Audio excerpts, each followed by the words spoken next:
Steve, many, many years ago, he could tell you exactly. I'm not just but anyway, and we had many adventures together, returning from birding out in the West Desert by gorilla, and then on the way home, stopping on I-80 to watch birds, ducks, geese in little ponds, and with semi-trucks rushing by. Very exciting. And then another great trip we had, Chad Wilson's in the room. We went to visit Chad to see his roughly a clock project up in Montana. And we went in March, and we thought we were going into the depths of winter. And lo and behold, Chad is there with his coat unzipped, and we're bundled up. Well, it was earlier, there was a photo of the four of us standing. Three of us are looking freezing, and Chad is thinking it's spring. But we had a wonderful time looking at his clocks, and then the other thing, part of that trip was we went to Rogers Pass, which we used to have, Hawkwash used to have as a campsite for golden eagles. And the day we went, 200 eagles flew overhead. So that was a great day, but it was the adventure getting in. It was a slippery, sliding mess. We down going on the road. So I remember Steve was very excited about that. He was afraid we were going to end up in a ditch. But we made it, and then as Nancy mentioned, we went to Veracruz. Really, my memory of Veracruz, other than the ants going across the sky, was a mountain of bug bites. But Steve is just one of those people that was always able to select everybody. He was very enthusiastic. As I've always said, he could sell water to a drowning sailor. His passion, his love of these birds is what has carried him through all of this.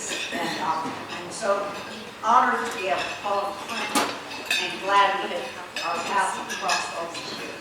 So Steve, come on up.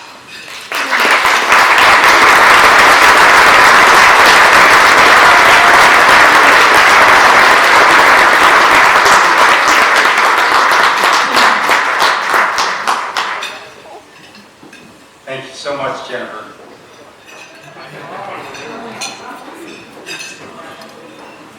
Thank you so much for coming. I'm going to try to make it through this presentation. It's a very emotional night for me. It's been 17 years since I left Hawkwatch International, and it's just so nice to see so many dear friends and colleagues and supporters and volunteers. It's all of you that made Hawkwatch International such a success over the last 30 years. And it's a great honor and privilege for me to speak with you this evening. And if you'll allow me to indulge, I'm going to give you a little historical, ancient history story about the founding of Hawkwatch and what inspired me to create this organization back in 1986. So I'm going to get started here, and hope we have a fun evening.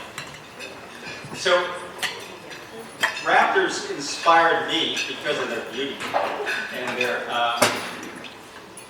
freedom of flight. And whether it's a single bird, like this golden eagle, migrating along the ridge, or a huge flock of literally thousands of Swainson's hawks or broadwing hawks, it's something that you can't ever forget. And I would just love to take every one of you down to Veracruz, Mexico to watch a spectacle like this. But you can also see this in another place, in Hawk Mountain, Pennsylvania. I went to college 25 miles from Hawk Mountain, and I had no idea what I wanted to do with my career. I majored in biology, and my professor of biology my freshman year offered an optional field trip up to Hawk Mountain, the most famous place in the world to watch migrating hawks. And the day we went up there, 4,000 hawks flew by. 13 species, most of them 100 feet away. And I was hooked. I had never seen anything like that before. I was 18 years old. I was at a very impressionable age, and I was changed for life. And after that, I was on a mission. And that mission in the beginning was to go back to Hawk Mountain every chance I could. I used to cut my classes whenever the wind was in the right direction. I would just be totally irresponsible so I could get up there and watch Hawks. But the other part of the story in the beginning was when I read the book Silent Spring, which was published in 1962, which many believe was the beginning of the environmental movement, the modern environmental movement in this country. And Rachel Carson made her case against pesticides in this book. And the way she did that is she took data from Hawk Mountain, where counts have been done consistently every fall since 1934. And so as she was publishing her book, she was able to demonstrate the drastic declines in our national symbol, the bald eagle. And in the osprey, the peregrine falcon, many species of raptors showed drastic declines during the late 40s, 50s, and on into the 60s. And of course, DDT was the culprit. And I often wonder how much longer would it have taken us to understand the DDT problem if it were not for that long-term data set that was consistently gathered year after year from 1934, and they're still doing it today, over 80 years later.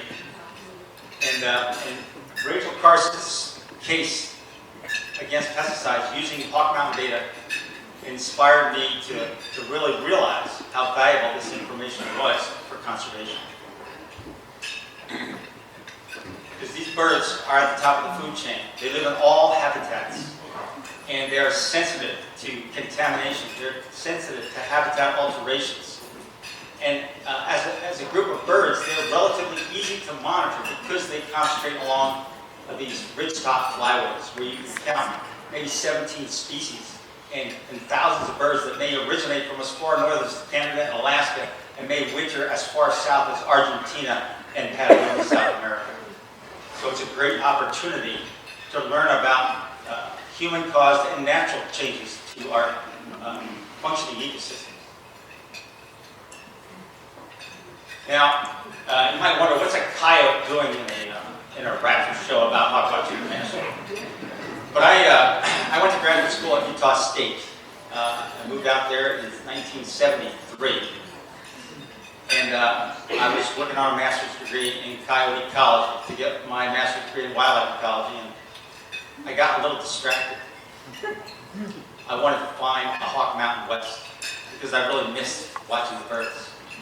I just, fall wasn't fall without watching a few hawks migrate. So I started climbing the ridges in northern Utah, having no idea when to look, where to look, how to look for migration in the west. There was nothing known about raptor migration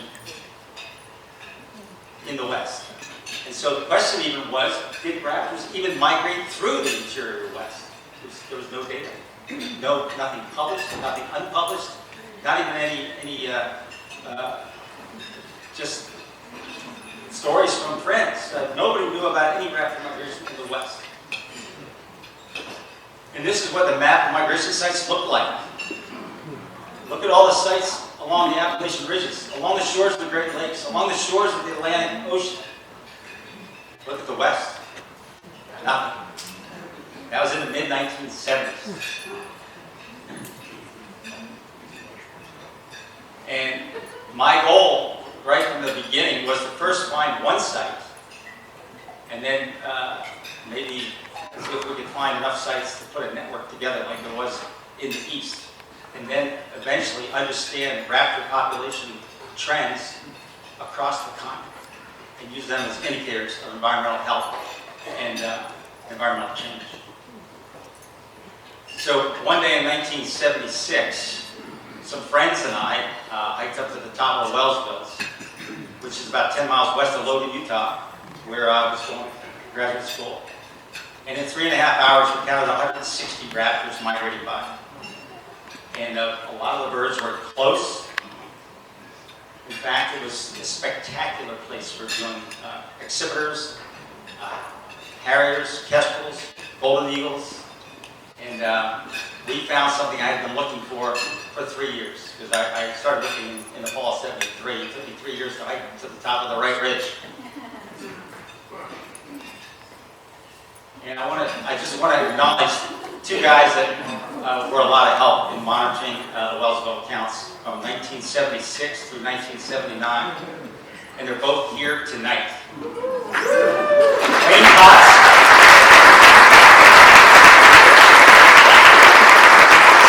and Mark Esoteris.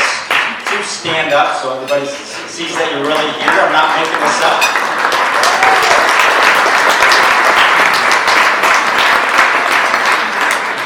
And if you, any of you need a chiropractor, go to Mark. Healing Hands Chiropractic on 7th East and 200 South. And Wayne is a professor, full professor of biology at the University of Utah. And very successful careers and very, very good friends.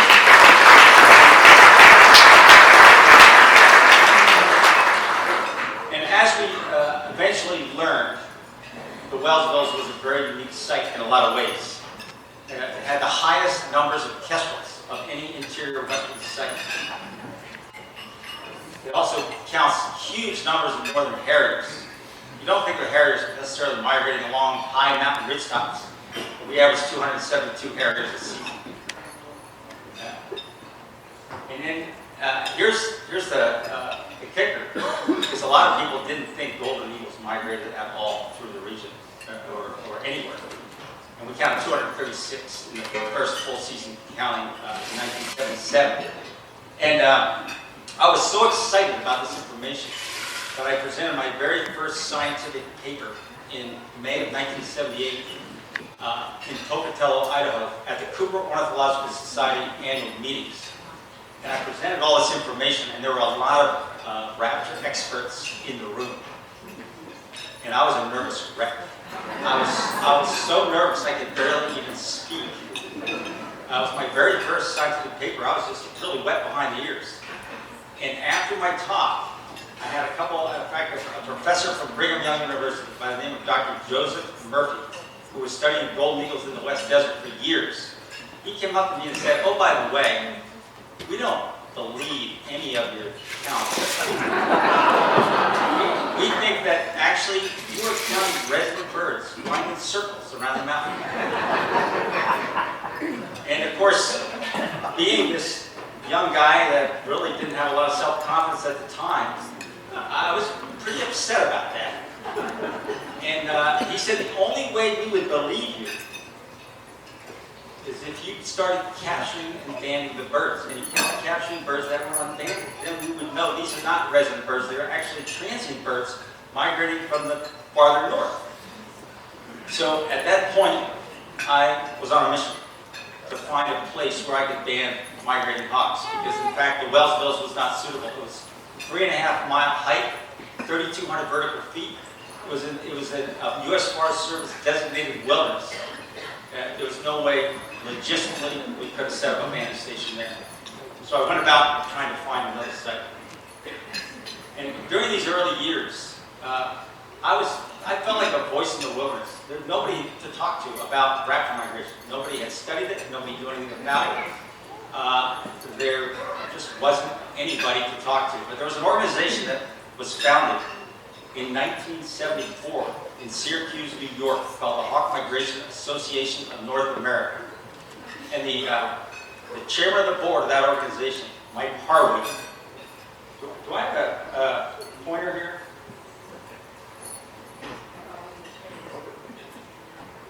The guy on the left.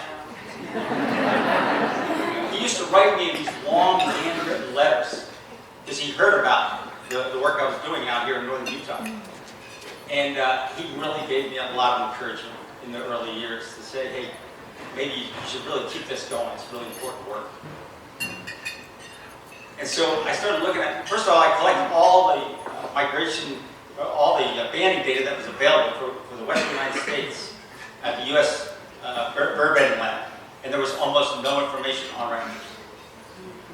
And then I started looking at maps, and I tried to figure out where would be a funneling point. Where would the birds be at the constriction in the hourglass of their migration? And I could see that the Great Salt Lake and the Great Salt Lake Desert would very likely be a huge barrier to migrating raptors. Not much in the way of lift, no prey, no place to roost at night. And so the Wellsville's concentration is actually explained by the birds going around the east side of the Great Salt Lake to the first major ridge. And what about the possibility of birds going around the west side of the desert, down the Goshen Mountains? And this is really in the middle of nowhere, west of Wendover. And so I will tell you that it took me till 1979 to get up there in the Goshens. And I called the Bureau of Land Management office in Elko, Nevada in spring of that year. And I said to the biologist, Roy Price, I said, Roy, I'm going to go up in the fall, and I think I may have a really good migration flyway, something maybe better than any other place that we'll ever find in Western North America. He said, oh yeah?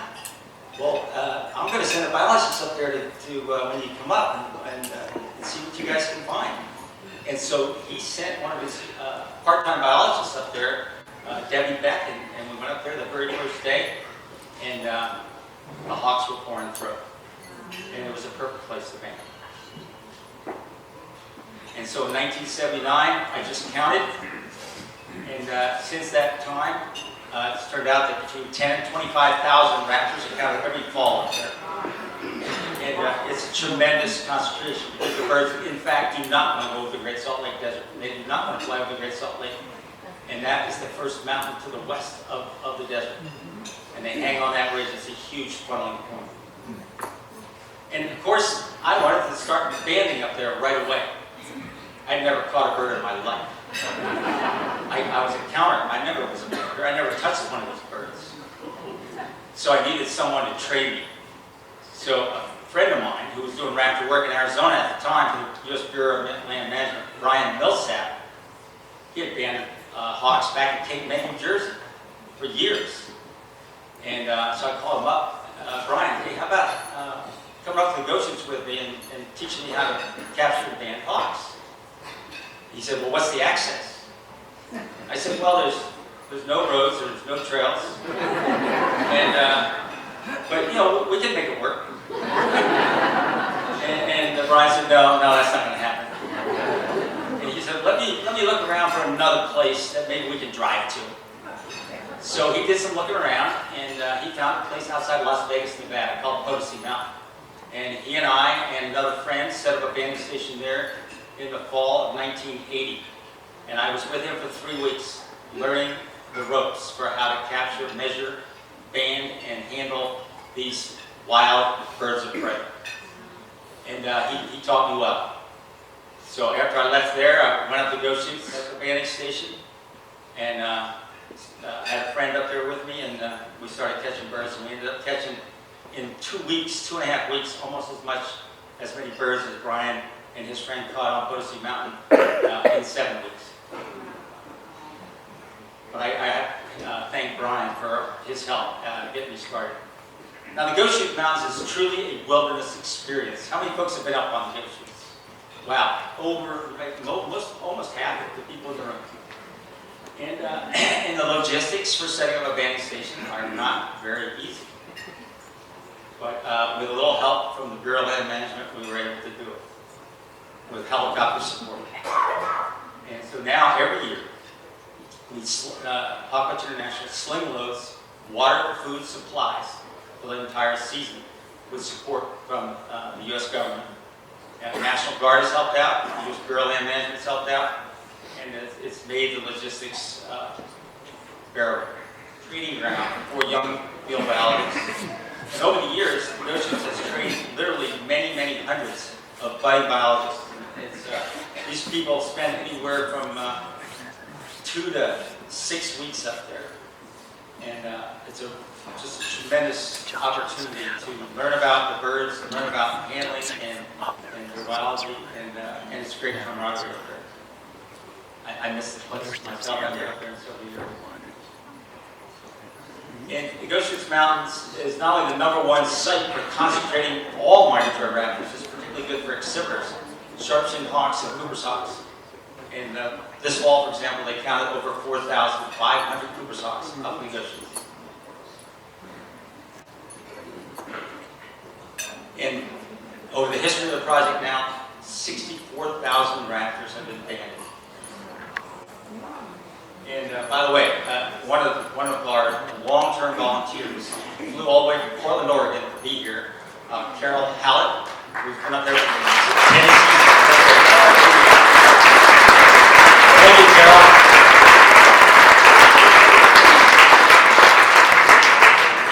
Thanks for making the trip. Now, a local fellow from Salt Lake, Andy White, is also up here, is here tonight.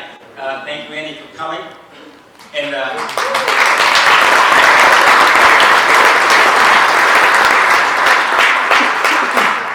in 1981, Salt Lake City Audubon made a field trip up there. At the time, I was banding as many raptors as I could by myself. I had no other help. And after that field trip, before they left, Andy said to me, "You look like you could use some help. What if I come back and help you out up here?" I said, "Andy, please come up." And Andy learned how to capture and handle the birds so quickly, and he spent the next 3 weeks with me up there. I stayed in the processing blind, banding and measuring and releasing these hawks as fast as I could, and he kept bringing more hawks to him. And that season, we ended up catching over 750 raptors, just the two of us.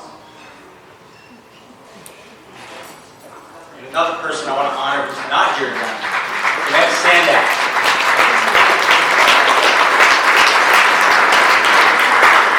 Over 30 years banding raptors in the oceans. Tremendous dedication. Thank you, Jeanette. Now, I'm going to take you on a little tour of some of the other sites that we've discovered over the years, because it really takes a network of migration sites to understand the health and status of the birds and learn more about their movement patterns across the West, from the Front Range of the Rockies to the Pacific Coast. So the next site was the Sandia Mountains, and it's a spring site. Spring sites are difficult to find. There's not often many concentration points for birds in the springtime. It's mostly concentrating in the birds in the fall along mountaintop ridges. This is more of a foothill site just outside of Albuquerque, New Mexico.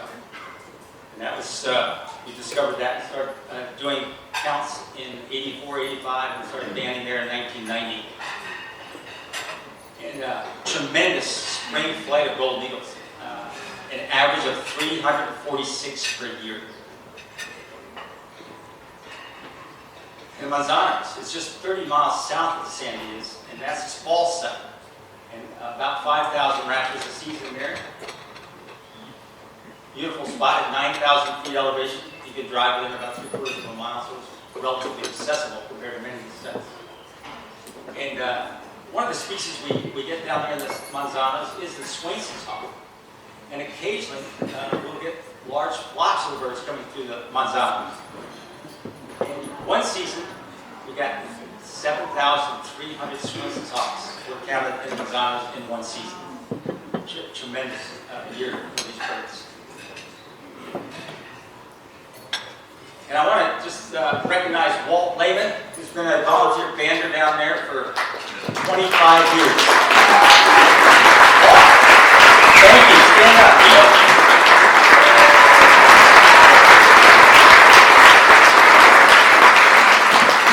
Walt received the Hawkwatch International Lifetime Achievement Award a few years back. Well deserved, and he and his wife Jennifer drove all the way up from Albuquerque over the last 2 days. Thanks for making the trip.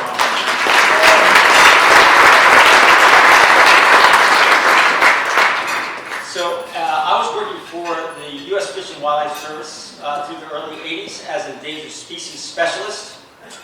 But I would spend all my vacation, and I'd take leave without pay to get these projects underway, particularly in the goat shoots and some of these other count sites. And I finally realized that it was time to start an organization. This work was too important to just try to wing it part-time, in between vacation and leave without pay. So I quit my government job, which I loved actually, but somebody had to do this. And started Hawkwatch International in 1986. And we called, you'll laugh at this, okay? But the organization was called at that time the Western Foundation for Raptor Conservation. A bit of a mouthful.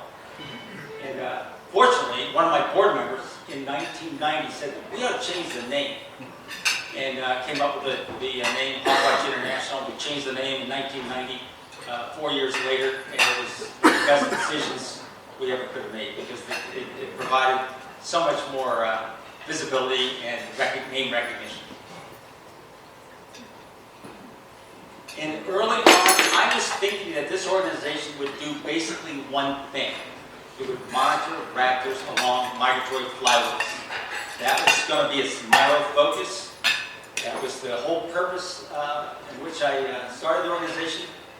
But I began to realize almost right away that mission was too narrow. It was going to be very hard to sustain a nonprofit organization with a mission that narrow, that was so science-focused, so data-driven. And I realized what value these birds have as educational tools.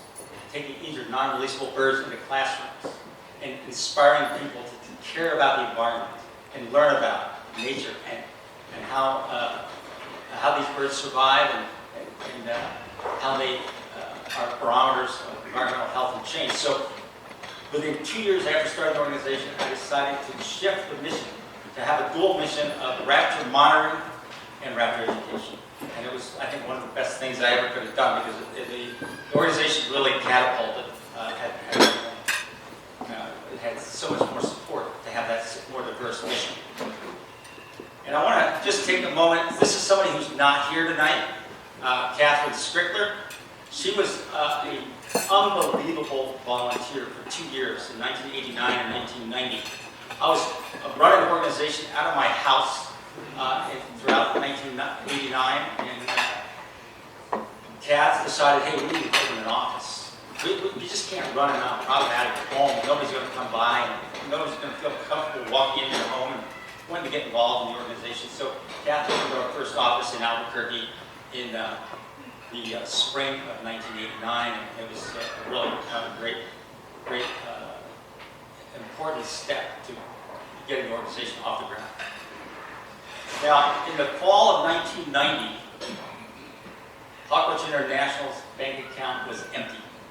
I had staff to pay. I wanted to pay myself. And so we created an Adopt a Hawk program using banded birds as a way to inspire people to donate to the cause. And people get a certificate and a photograph, and they become a member of the organization. And so we thought that might help raise a little money, but we needed a lot of money. So I called a public relations firm and see if they would give us a discounted rate to publicize our Adopt a Hawk program. And so we cooked up this scheme where I took Redford, our educational bird at the time, all around the West in my pickup truck with my wife, Lisa, who actually was a professional artist and a very good calligrapher who could actually do the handwritten calligraphy on the certificate as we sold them in malls for Christmas presents. And we were on the road for 4 weeks. We did probably 10 or 12 press conferences talking about the importance of the mission and the work and the way to support the organization through Adopt a Hawk as a unique, environmentally sensitive Christmas present. We sold thousands. We raised $60,000 in less than a month. Our budget was only $100,000 in those days. And we did it 2 years in a row. And then we didn't need that much, we weren't that desperate after that in a more orderly fashion. But those Adopt a Hawk tours were grueling, exhausting, but they saved the organization. So which one of these is Merlin? My wife and I had one child, and his name is Merlin. And when he was under 2 years old, he got to meet his first wild Merlin. And there he is. You think he's fascinated with that bird? And that was in 1995. He's now graduating from college next month. So Veracruz is probably one of the projects that I am most proud of personally that Hawkwatch International has played a pivotal role in creating. And here we have the largest flyway on planet Earth for birds of prey along the Gulf Coast of eastern Mexico, averaging 4.5 million birds a year. And in the spring of 1991, the fall of 1992, there were experimental counts done all along in the area, and we determined 2 places that were the best. And there you can see where the Sierra Madre Oriental come closest to the Gulf Coast. That concentrates the birds and causes a tremendous funnel for the migration, where that red arrow is. And this is a daily phenomenon. And counts of up to 1 million birds have been done in one day. It's not uncommon to have 300,000 in a day on an average peak day of the year. And big numbers of Swainsons, broadwing hawks, Mississippi kites, and turkey vultures. And this compares the Veracruz numbers with some of the other major migration sites for raptors on planet Earth. Costa Rica is counted as many as 2.5 million. Israel, 1.8 million. And Panama, 1.7 million. So by far and away, the Veracruz site is double the second best site. So I want to take you all down there. Come on down to Veracruz with me. And one of the ways we connected with our Mexican friends was bringing them up to the go shoots, where they could enjoy the snow.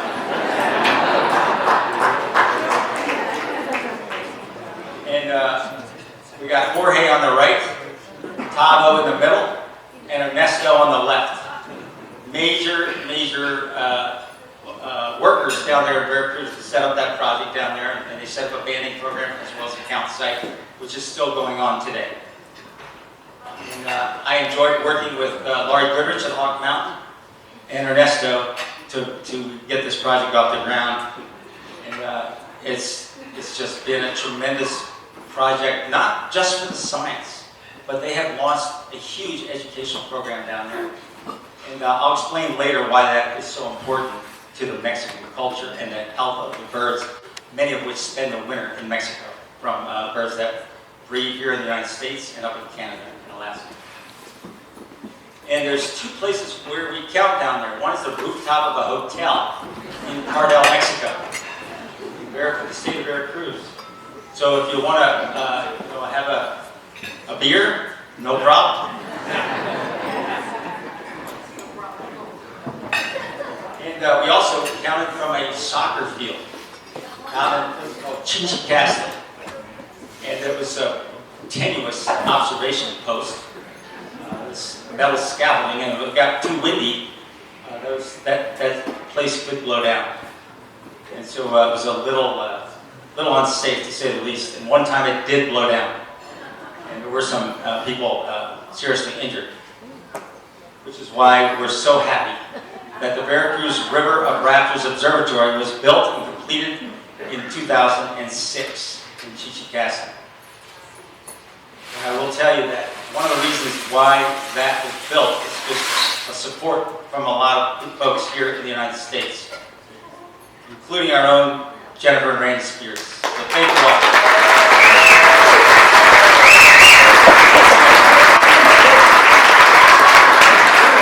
Thank you so much. Now, back to the tour of Western sites. We started a site in the south rim of the Grand Canyon in 1991, Liveland Point. And then another site a little farther to the west, Yaqui Point. 5,000 to 7,000 birds a season. Spectacular place to watch migrating hawks, actually. We're looking down into one of the 7 natural wonders of the world. Wait for those hawks to come out of that big hole in the ground. They lose altitude as they cross from the north rim to the south rim. So it's a perfect place to view the birds as they soar up out of the rim and head on south. The Bridger Mountains, also in 1991, started a tremendous migration of golden eagles. Right outside Bozeman, which is right where I live now. So we have a partnership with Hawkwatch International. Montana, Audubon, and Hawkwatch International work together to do the Bridger Project each and every year. So I'm very proud to still be a part of the organization in that way. And I want to take a moment to acknowledge Fred and Kathy Tilley. We've known each other for a long, long time. Fred and Kathy met on negotiates in 1982. And they're one of like 20 marriages resulting from the negotiate project.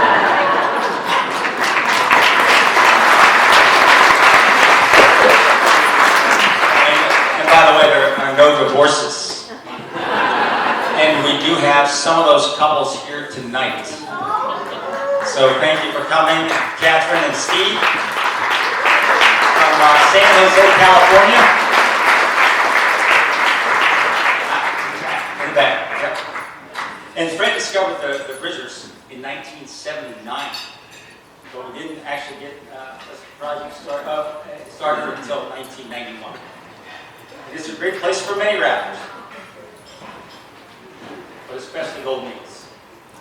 Up to 1,800 in a single season, up to 568 in one day.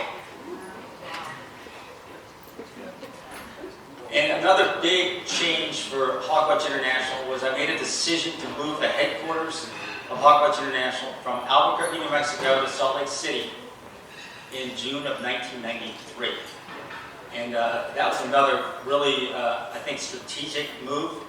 The folks here in Utah are Raptor lovers.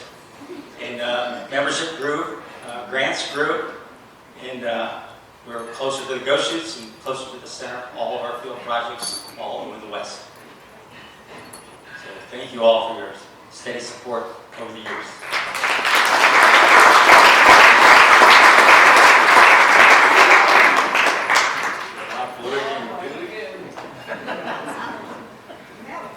Joseph, help! It probably won't be the last time. Thank you. A spectacular site in Oregon is Bonnie Butte. Established in 1994, averaging about 3,000 to 4,000 raptors a season, right within clear view of Mount Hood. Also banding occurring there. And I want to also take a moment to acknowledge Phil Magasich, who led the banding effort in the Go Shoots in 1994. The most productive migration season we ever had in terms of number of birds banded. We had 6 banding stations, and we banded 4,685 birds that season. Thank you, Phil. He's hanging out right now in Corpus Christi, Texas. Waiting for turtles to come on shore and make sure they can lay their eggs safely. Chelan Ridge, Washington, on the east slope of the Cascade Mountains. A small site, but very important geographically. Established in 1997 with the help of Kent Woodruff from the U.S. Forest Service. 2,000 birds a season. Smith Point, Texas. Here's a site averaging 50,000 hawks a season. And there was nobody doing any standardized season-long counts there until Hawkwatch International came in and established the site in 1997. Spectacular place, right on the coast, not too far from Houston. Corpus Christi, Texas, the #1 site for raptors in all North America, north of the Mexican border. Averaging 630,000 a season. Also established in 1997. Again, no standardized counts until Hawkwatch International was able to get something set up in the 1997 season. It's continued, of course, ever since. And Joel Simon is a guy to thank for that project. He's done so much for the Corpus Christi County. He was our man on the ground at the local site, making sure everything happened, and he facilitated the construction of this spectacular viewing platform. Florida Keys, established in 1998. And here's a site that's maybe a little far from the west. So why did Hawkwatch International go all the way to the Florida Keys to set up a station? And it just so happens it's in a unique area geographically, and a unique mix of species that migrate through the Keys. And so it was really an important flyway for monitoring, in particular, peregrine falcons. And I want to acknowledge Casey Block for his work during a 9-year span. Casey is here tonight for his wife Julia. There he is. We have 2 daughters.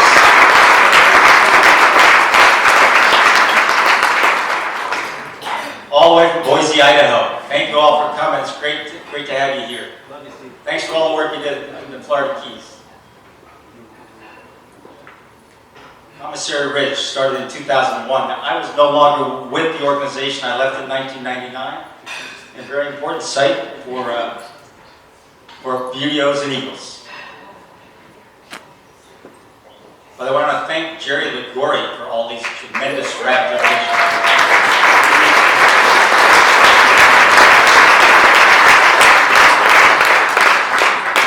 If you haven't downloaded his app, you ought to do it. For $9, $9.99, it's a steal. It's an amazing way to learn your rappers with incredible videos and a lot of good pointers. Thank you, Jerry, for putting that together as well.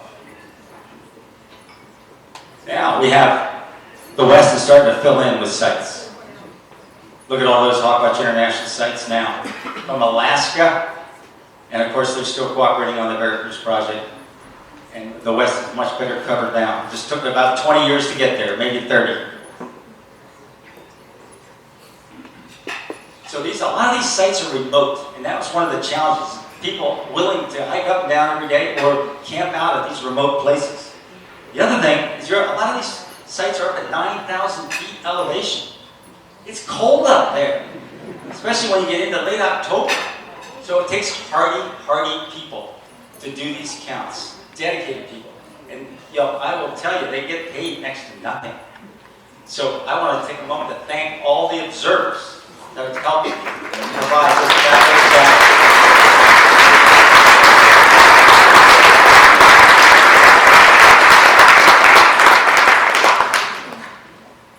And there are some organizations that have set up projects outside the Hawkwatch International network.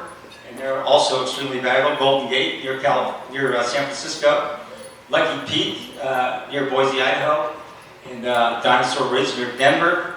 And so the network is building each and every year.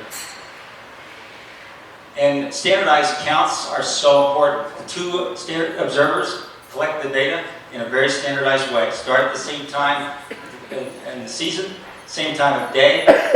Year after year, exactly the same way, so that we can use this information statistically to detect long-term changes, either up or down, in whether it does in raptor species that occupy a vast array of habitats, from grasslands and shrublands to high mountain forests, wetlands, and the Arctic tundra. So the owl decoy is a great way to lure the hawks in for closer viewing. All the sites use an owl decoy for that reason. And the data sheets that we set up way back, 80s, are still being used today. And looking at the species composition of these flights, it varies quite a bit. The dark blue are golden eagles. The red, of course, are the BDOs, mostly red-tailed hawks. The lavender are the exhibitors, the forest hawks. And so those are the main species. But you can see there's some sites that are pretty good falcon sites with the green. So I just thought I'd give you the variation in some of these species composition of these flights. Another interesting thing is a comparison between eastern migration and western migration. In the east, of course, they've been doing counts way back since the 30s. So we have great information. But you compare the Goshute Mountains and Hawk Mountain, Pennsylvania. They're exactly the same latitude, but yet the birds migrate earlier in the west by an average of 2.5 weeks. And that varies with the gold eagle. The difference is 26 days. Compared to the osprey, the difference is only 5 days. If you look at all 6 of these species, the average difference in the seasonal time of their migration is 16.5 days. But if you think about it, winter comes earlier from the west because we're at higher elevation. And so they have to get through earlier. And more protracted fall season in the east at lower elevations. And more food supply in the east too, with higher rainfall. Do we have questions? Sure. Do you have any information on the differential timing of spring migration? East and west? Compared to east and west, you mean? Yeah. Yes, there is some. Basically, the spring data isn't as clear, but I would say that in general, the spring migration in the east is, for most species, earlier as well, considerably earlier. You can't maybe compare broad-winged hawks because we don't get many broad-winged hawks flying through the west, but generally it's at least 2 weeks earlier in the spring as well. Yeah. I'm going to skip through this, but comparing eastern and western migrations, there's a lot of interesting data there. And I want to make the point that the banding data that was collected over the last 30 years, 35 years, has shown a clear pattern of flyways in the west. Basically, you can split up the west into 3 raptor flyways: a Rocky Mountain Front Flyway, an Intermountain Flyway, and a Pacific Flyway. And there is some birds that cross flyways, but the number that do that is relatively small. And of course, satellite telemetry data, which has been more recently used as a tool to understand movement patterns of these birds, has accelerated that and reinforced the banding. And keep in mind that before these banding projects started, there was essentially nothing known about these movement patterns. And I want to look at that big yellow bar there. That's birds shot in Mexico. And so back in the early 80s, when we were banding all these raptors in the negotiations, they were going down to Mexico and getting shot. And the good news is that has changed. And the reason why it's changed is there's a lot more awareness, environmental consciousness in Mexico.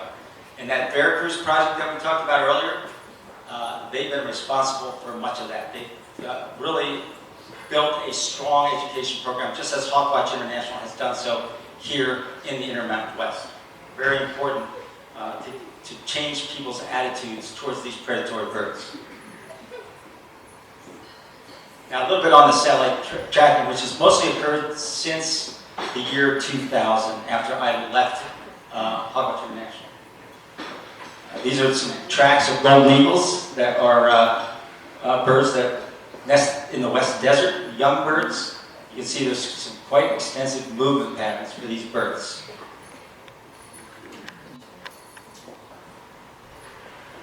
And some tracks of migratory golden eagles all the way from Alaska to South Texas. Some of these birds go even into northern Mexico. Some of these birds migrate 3,000 miles between their breeding grounds and their wintering grounds. And that's just golden eagles. These are golden eagle tracks. And what about population trends? What have we learned from these counts over the years? Declines in golden eagles is of great concern. U.S. Fish and Wildlife Service is now following up and trying to learn more about the eagles, as well as Hawkwatch International is continuing important work to try to understand why this is happening. And all these red arrows show downward trends in goldens, and the horizontal white arrows show no change. So 5 out of 7 sites, up to 40% declines over the last 30 years. Sagebrush habitat is key to golden eagles. And jackrabbit is their favorite prey. And those ecosystems and those prey populations are in decline. And Hawkwatch International is doing a lot of important work right now to try to learn more about what's going on and why these birds have declined so drastically over the last 30 years. And the Utah Working Group is something that the Hawkwatch International has recently started to also investigate golden eagle ecology and population change, to learn more about what's happening with the birds and why they're declining. The goshawk is another species that we've seen declines. Of course, the forests are changing. Bark beetles are chewing them up. There's a lot of more wildfires with climate change. And of course, also logging pressure. And these are old-growth forest birds. All the sites are showing declines, except maybe the ghost shoots is more recent, but we're still seeing declines. So Hawkwatch International is doing a lot of work now on kestrel nest boxes, and also something called genoscaping to learn more about what's going on with kestrels. Cutest little bird. In partnership with the Peregrine Fund, UCLA, and Boise State University. Now, how about some good news? Merlins are increasing. How about that?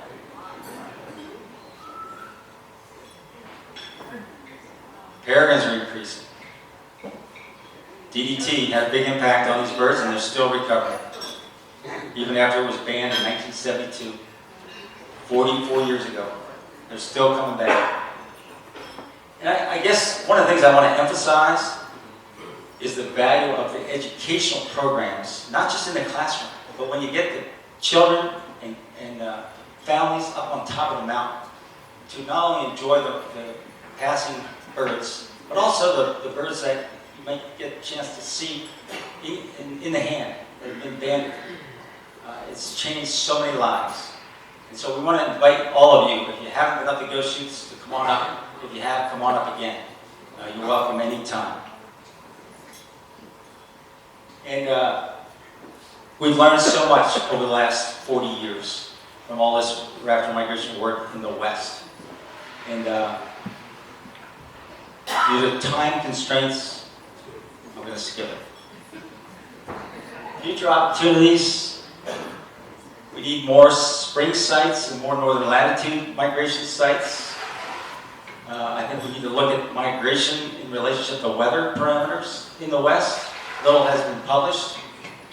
We need to assess temporal and spatial changes in relation to climate change to interpret the trend data. And of course, we can never do enough education.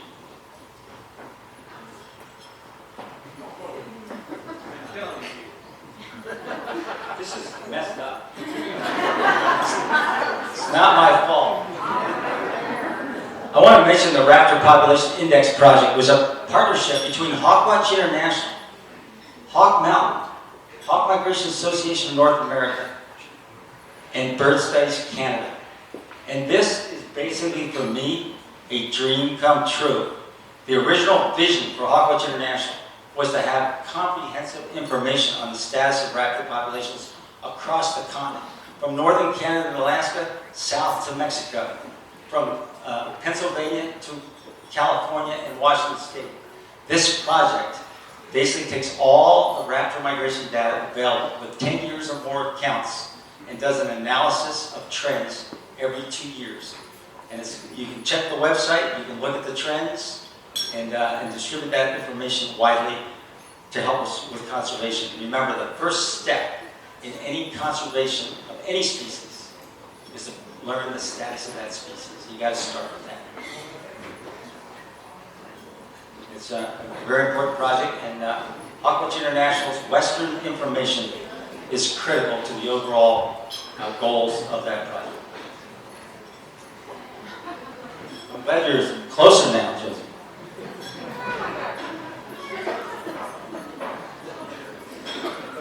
And they do these updates every 2 years, and they're looking at shifts in migration timing and migration routes. Of course, with climate change, things are changing rapidly, and so it's really important that we look at and compare migration count data with Christmas bird counts and other ways of looking at the health of these birds.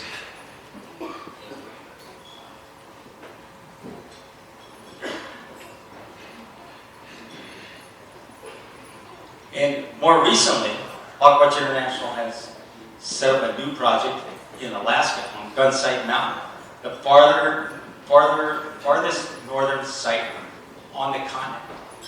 And Neil Paprocki has set this thing up, and I hope Hawkwatch International will keep this going long term. and they've already counted over 1,100 gold beetles. Looks like a winter wonderland, doesn't it? And of course, Hogwarts International continues to expand its educational programs around the state. They now received a grant of $100,000 from the state to expand the education programs far beyond this local community.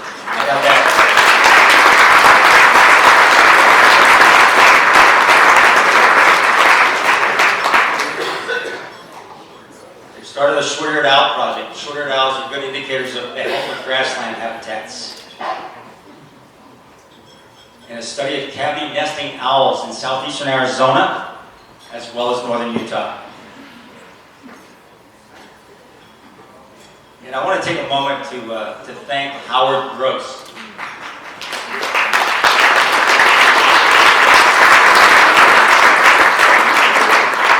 I left in exactly 17 years ago this month.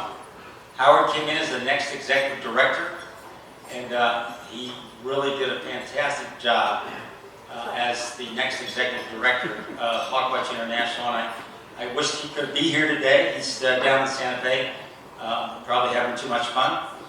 But he did a tremendous job for the organization through a very difficult time after I departed. So, and I can't remember the name of his dog, but they're obviously very good buddies. And Ernie, okay. I just want to also, I've had a chance the last couple of days to spend quite a bit of time with the Hogwarts International staff. I could not be more impressed with the scientific expertise, the work ethic, the creativity, and the camaraderie of the Hogwarts International staff that we have here today. So,